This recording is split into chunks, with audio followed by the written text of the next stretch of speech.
Hey guys, Jason Creel. I want to talk to you real quick about what you do when a yard is just covered in weeds, whether it be your own yard or a customer's yard. So let me show you this yard and then talk to you through about the strategy that I'm using as a lawn care person and professional, how I'm going to handle it.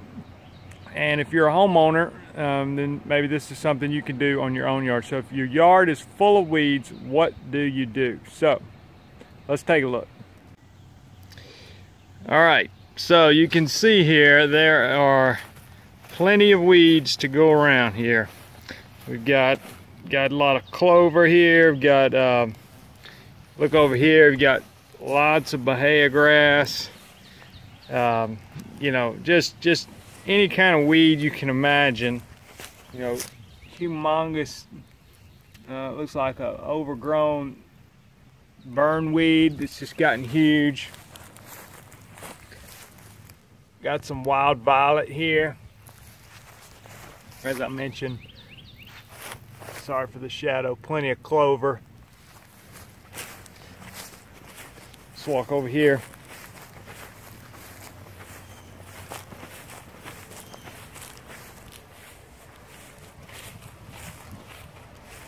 You see here, lots of nut sedge, a lot of bare dirt here. So, you know, you got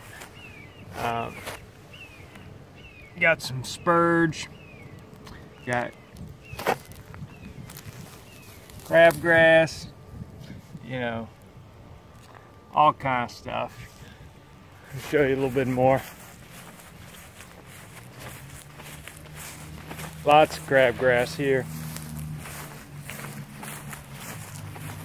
Come over here in the shade, get over here into some ground ivy. You know, so let's see what else we've got.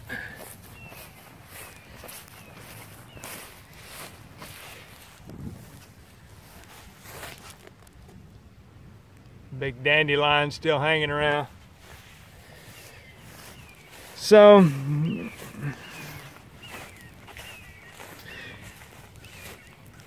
you're dealing with a situation like this, there's a couple things I want to keep in mind just as a principle. One, and this is the approach I take, you don't try to fix everything at one time. Okay, so we're in June already. This lawn has not had any kind of pre-emergent put on it all year, and so that's why you've got a lot of crabgrass.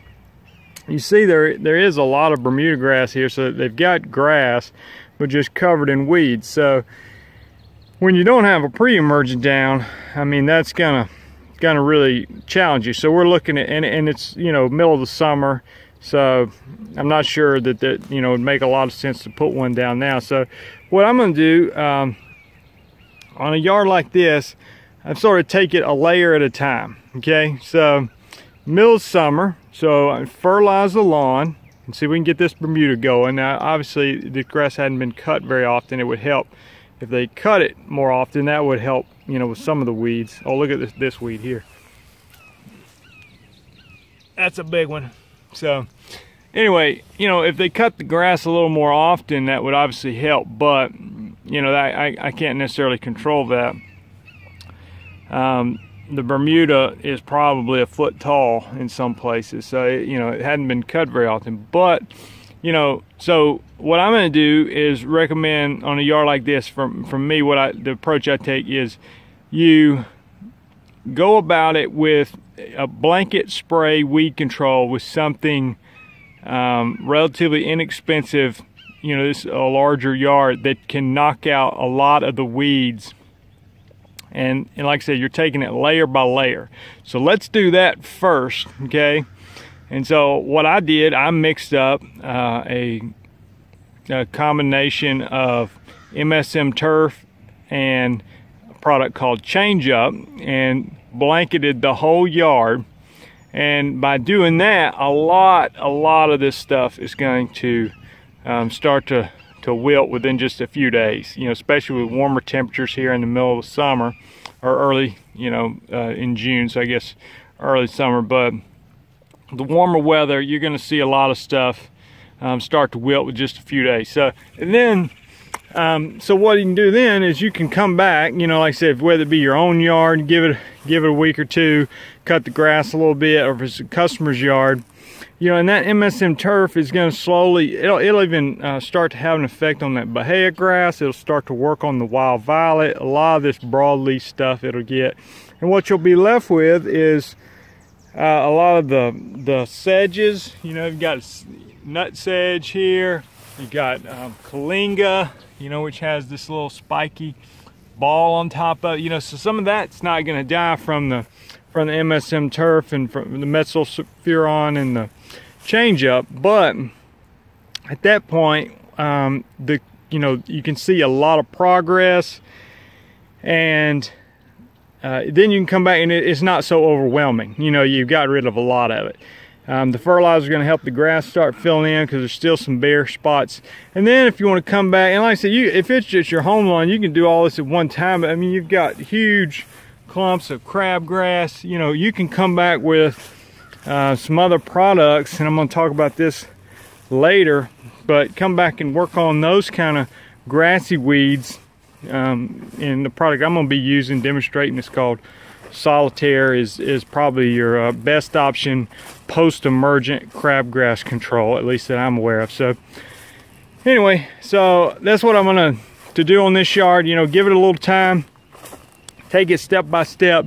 The fertilizer will help this start filling in. You know, you've got some St. Augustine, you got some zoysia here that needs some fertilizer. We've had plenty of rain. You know, you've got kind of a bare spot here. It's going to start filling in. But these big, you know, big ugly weeds, you're going to start seeing those wilt away real fast. When the grass is cut, you know, it's going to, a lot of this is not going to come back. And then, like I said, you can come back, start working on things like this right here, huge crabgrass.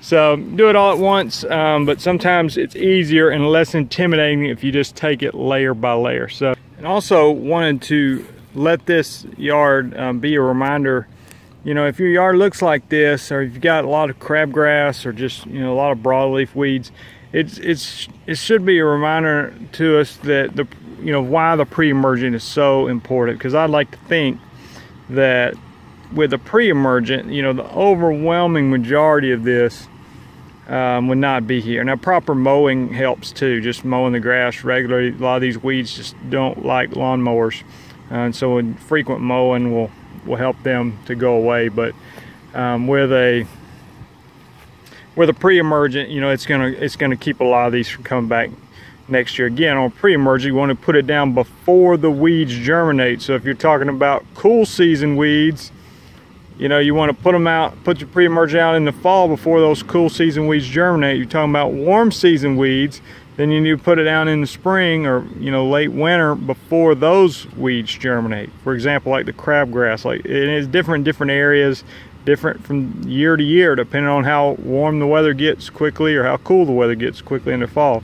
But, you know, generally in my area, we're looking at mid-March or so when the crabgrass germinates. So if we'd had a pre-emergent down, then you wouldn't have to deal with that, you know. And not that you can't get rid of post-emergent, but it is more expensive, and, you know, you're having to deal with this big ugly weed that you wouldn't have to have even seen with a proper pre-emergent application. So shoot me your comments as always, and hope this is helpful to you. Thank you.